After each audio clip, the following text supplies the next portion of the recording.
I can't tell you how grateful and relieved I am to learn that the officer who was shot last night is going to be okay. He's safe at home with his family, which is where he should be right now. Now, every single day, officers, they get up in the morning or go into work at night, and they put on the badge that they do, and they wear the uniform that they do to make the city a better and safer place. And so many of the circumstances that they approach on a daily basis are extraordinarily dangerous. This is one prime example of that. When you have more than 10 rounds that are unloaded at a police officer, when you have any form of gun violence in our city, every single person needs to be standing up to say that this kind of thing is unacceptable. Obviously, the officer that was shot is going to take some time to recover. And here's the thing, it's not just this officer that is impacted. It's a whole community. It's this officer's family. And you better be damn sure that when he comes back to work, he's going to have a wife. He's going to have a partner and a family that is very concerned about him. Probably won't sleep that night. These are human beings that are stepping up to run towards danger when so many of the rest of us would run in the opposite direction. I want to say a big thank you to our entire police department for the work that they do to keep people safe.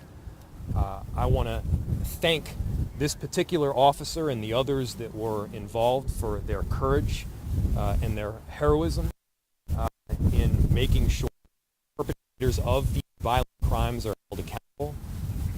And I want to thank police officers that do the right kind of compassionate, justice-founded work to make sure the people in our city and in every community are safe. It's tough. I appreciate Chief O'Hara for the job that he's doing in leading this department. Last night, I thought was a prime example of, you saw officers that were standing up for someone who was in a very critical incident. And I'm hopeful that not just police officers, but elected officials and others can recognize the heroic work that these people do every single day. It's needed in our communities. We're appreciative of them. And let me be the first to say thank you. Turned it over to Chief O'Hara last night, who was on scene almost immediately after the shooting happened. And by the way, it wasn't just the shooting of an officer on the north side. There was a number of people that were also shot on the south side. This kind of gun violence holds no place in our community. I need to point out that notwithstanding what happened last night in terms of the gun violence, our officers and others working in the Office of Community Safety have done an incredible job this year at driving that gun violence down.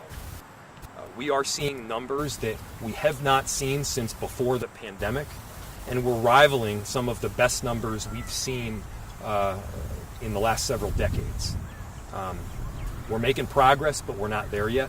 And I want to thank the people that are out there every single day doing the hard work to make our city safe. Chief O'Hara. Good afternoon. My name is Brian O'Hara, BRIANO''HARA. I am the Minneapolis Police Chief. Thank you, Mayor. Thank you for your support last night, and thank you for everything that you do to support our officers. I've been a police officer for 23 years. I've been in Minneapolis, and I've been a Minneapolis police officer since November 7th of last year. And coming into this city, I was kind of surprised at the level of gun violence that happens here. Last year in particular, we literally had hundreds of more people shot, victims of gun violence in this city than in the city that I come from, which is certainly one that has had a reputation for violence for decades. So one thing that has always been on my mind, and one thing that I've always been terrified to hear, is the call that I heard last night, to hear on the radio an officer calling in that he had been shot.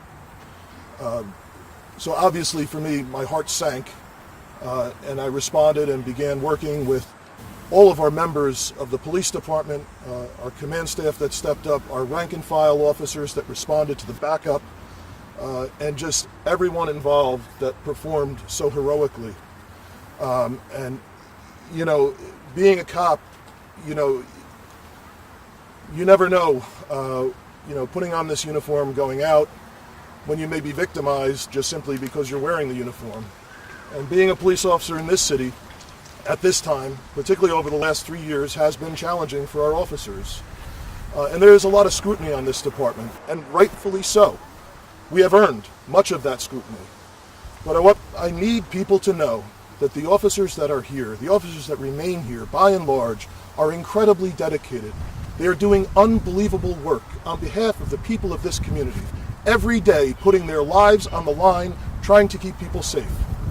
And while yesterday was just an aberration with the amount of senseless gun violence and people who were victimized by gun violence in this city, it stands in contrast with what has been happening here over this last year, and particularly over this summer.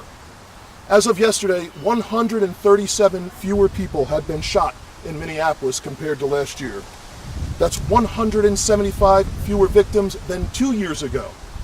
And if you look, you know, generally, not just here, but in cities around the country, gun violence spikes in the summer. And if you look at every indicator of gun violence, from shots fired, shot spotter activations, persons who've been shot, every indicator since May of this year, in the warmer months, we are actually below the summer of 2019, pre-pandemic. And that is something that is remarkable.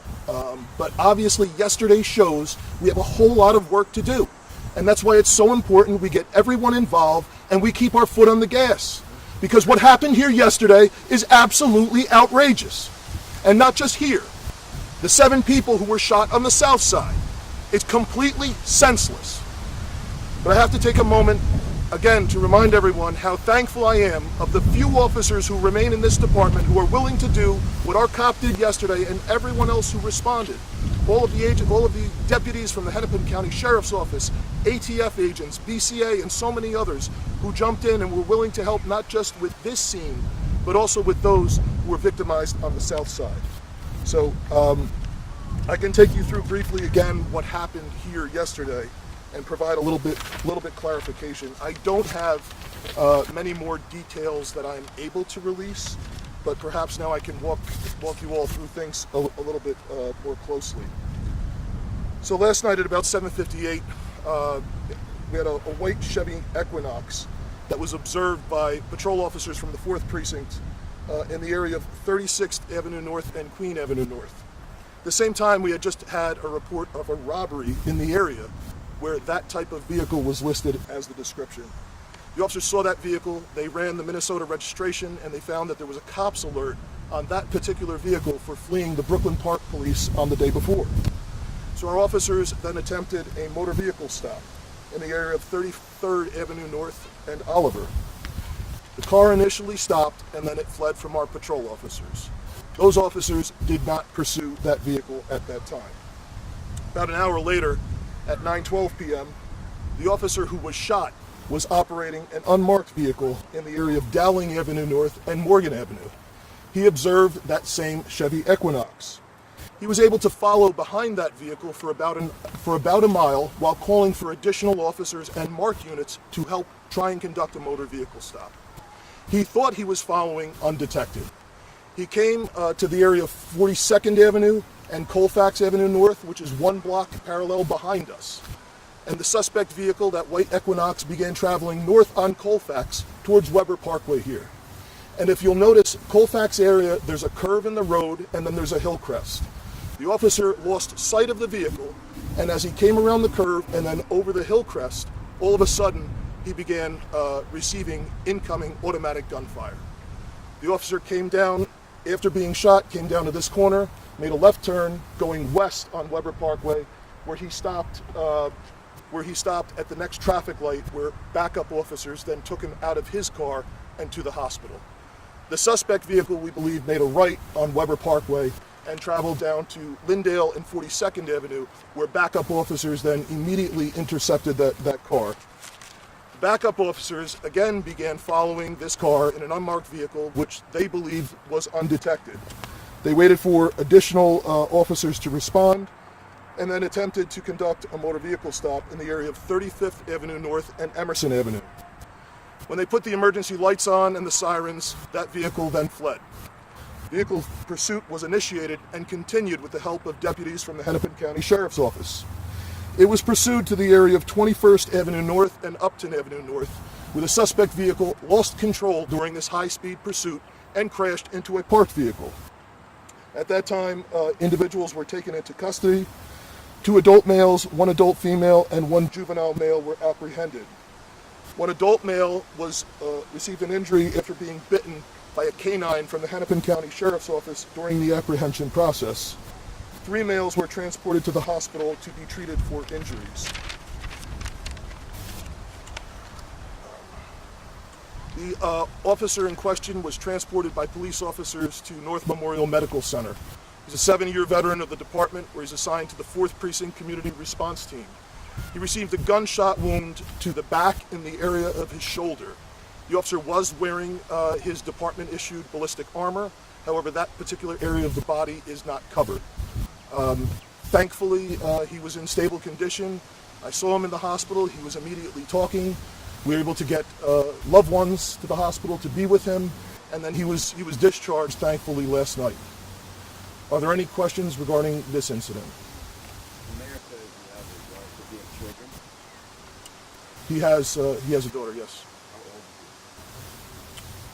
How old? It's a child. No, how old is the officer? Oh, the officer, I don't have his age. Just one wound? Just 1 wound, yes. Will you be releasing his ID? I'm not releasing his ID. Chief, last night you described this as an ambush multiple Yes. times. Can you describe any of the evidence that, Yeah. elaborate a little Yeah, bit? I mean, if you see the situation, if you see the setup here, and if you can come by here at night when it's really dark, you can tell this is the perfect scene for, coming around the curve and then being surprised by gunfire. So we believe, our officer believed that he was not detected. I cannot say whether the suspects in the vehicle believed he was the police or believed he was someone else. But it's clear from what happened that they were trying to kill whoever was in that car. But I can't say whether or not they thought it was the police or whether they thought it was someone else that was following. Is it clear if the suspects fired from that Chevy Equinox or from I cannot outside? confirm that. Yeah, I cannot confirm whether it was from inside the vehicle or from standing outside of it. We don't know who fired the shots of the individuals that are I cannot release that at this time. Everybody in that car arrested? We believe so, yes. We have 4 persons in custody. So everyone that was in the car at the time of the vehicle crash, yes, is in custody. And there was a gun recovered from that vehicle, and we're also doing a search warrant on that vehicle to see what else may be in the vehicle. So obviously, the ATF was here with us last night. We'll be expediting ballistic testing to determine if the casings that were recovered here are a match to the particular gun that we have. The gun that we recovered from this vehicle is what's commonly referred to as a ghost gun. It's an unserialized firearm. It's something that's been problematic, particularly on the West Coast and a little bit more so in the Northeast, but not something that we've seen so much here. However, the increase of those types of weapons are increasingly common. Can you talk about it being automatic gunfire? Yes. Is there a modification to that gun? Can you talk about I cannot confirm that at this time. However, that is possible, and it was certainly automatic gunfire from the audio that we have of the gunfire. When the car was pulled over the first time before you said it left the scene again, did the officers have a chance to talk to the people in the car? Can you say that a little louder? I'm sorry. The car was pulled over originally and then it took off Yes. again. Did the officers No. have an opportunity to talk to them? No, as they did went not. There? No. Later on, you said it was a high-speed chase. Do you know about how fast they were going? Speeds up to I believe 75 miles an hour at times. Yeah. And when the crash occurred, I reviewed the dash cam myself of the accident, and when the crash occurred, there was a vehicle in the intersection, and the suspect vehicle was swerving to try and avoid that vehiel and crashed into a parked car. Chief, there's a Facebook post going around about a 16-year-old who was possibly inside that vehicle, was violently beaten allegedly by police, shattered skull, broken bones. Are you aware of that? Can you comment on that incident? I'm aware of that. You know, I can tell you I observed the video of the apprehension. This was a violent accident. As many folks know who live in this neighborhood, we have way too many people who are driving around completely recklessly, particularly in stolen cars and vehicles that are fleeing from the police. And I can tell you, if you engage in activity where you are fleeing from the police at speeds up to 75 miles an hour, it is a risk that you may get injured in an accident. And even aside from that, there are far too many instances that I have seen in this town where we have juveniles, kids as young as 11 and 12 years old, that are in cars like this, not even running from the police, that result in horrific accidents. So I am aware of that. I saw what happened. I can't tell you where that person was positioned in the vehicle at the time of the accident because I don't know. But I do know that that particular person, the juvenile, wound up coming out the back door on the driver's side of the car head first after the accident. Yes. And I did not observe any police officers punching, kicking, striking, anything like that. So the force and all that will remain under investigation, and I do plan on bringing in community leaders to review the video and answer questions that they have. But there's absolutely no indication that I had that at this time that anything was inappropriate. And it is certainly the mechanism of injury from such a violent collision is obviously something that could cause significant harm. It may not have been caused by police, these injuries, is that what you're saying? I have nothing to indicate that this was caused by police. And what I have at this time is this was caused by a car accident. To clarify, you're saying he left the vehicle head first just from the force of the Yeah, impact? not from the, I don't know for sure where he was seated in the car at the time of the crash. I do know from what I can see on video, the rear door on the driver's side opens and he does come out sort of head first from the car. Yeah. I'm not saying that the fall is what caused the injury. I'm saying the collision itself would likely have caused an injury, and who knows where he could have been positioned at the time of the crash.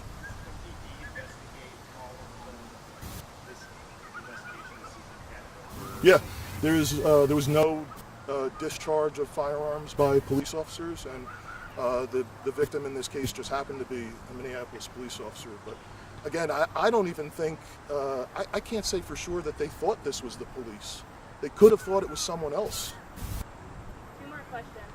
Chief, why was your officer in an unmarked vehicle? Are they assigned to a special detail? There was a special detail yesterday that involved multiple agencies. They were a part of that. And yes, that's something that is common. The officer was in uniform, but it's I think what you might refer to as a soft uniform. It's those blue t-shirts that have the Minneapolis police patches on both sides, and then the standard Minneapolis police ballistic vest that goes over it, that has the badge and the nameplates. But I don't think someone could have even seen the uniform from inside the car. The windows are tinted. He was sitting low in the car trying not to be seen. What kind of detail was it? A focused enforcement detail that was happening yesterday that involves a number of partners, particularly the Hennepin Sheriff, the BCA. Our federal partners were involved. The Hennepin County Attorney's Office was involved. Any more information if these 4 people were involved related to that robbery out in the area? I don't have that information with me at this time. And I don't have anything further regarding Brooklyn Park either, but that all obviously remains under investigation. And obviously anything else. We have other reports that we are investigating to see if this vehicle and those persons are connected to that. There's definitely more leads that we're working beyond those specific cases. Can you ask about the shooting at the 2200 block at 16th? Any new information with that? And just kind of a follow-up to that, apparently some individuals are accusing police of being misgendered. Are you familiar with that at all? That's the last question. Yeah, I'm not familiar with that. That's the first I'm hearing of that. Just let me check my notes here to make sure I don't misspeak. It was certainly chaotic. Between this scene, had multiple locations happening here, the apprehension process, the officer in the hospital, and then around 10:15 last night, we had a report of a shooting in the 2200 block of 16th Avenue South in the 3rd Precinct on the south side.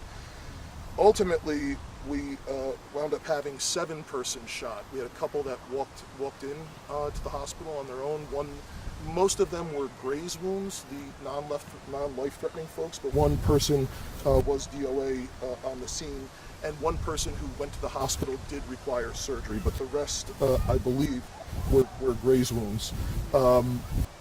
We have 10 casings that were recovered from that scene. We're also, the ATF also assisted us with that scene, and we'll be checking those casings. We do have leads on that, and that investigation has been ongoing since it happened last night.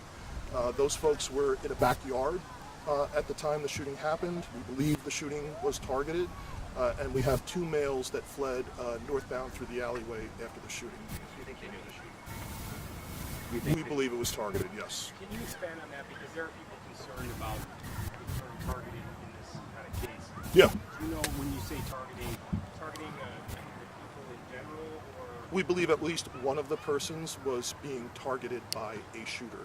And I cannot confirm, we know 2 suspects ran from the scene. I can't confirm that there were 2 shooters though. Can I get one more? Okay, last one. Yeah, Seriously.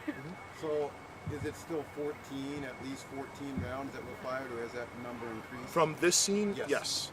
14. 14 casings were recovered here. We're testing them to see if they match the ghost gun, the unserialized firearm that we recovered, and 10 casings from the south side scene. Thank you. Thanks, everyone.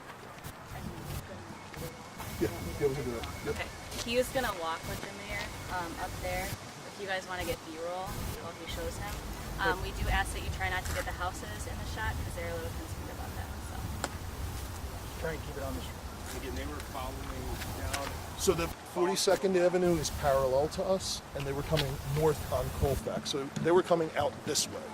And as they came around the curve, so you can't really tell here, but there's a curve there just before the hill starts.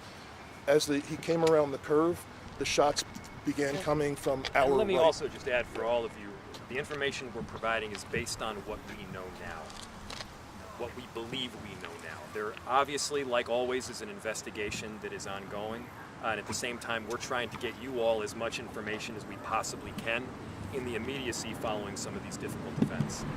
And the chief mentioned this, I think I mentioned this, this stands in stark contrast to the dramatic progress that we've seen over the last year or so.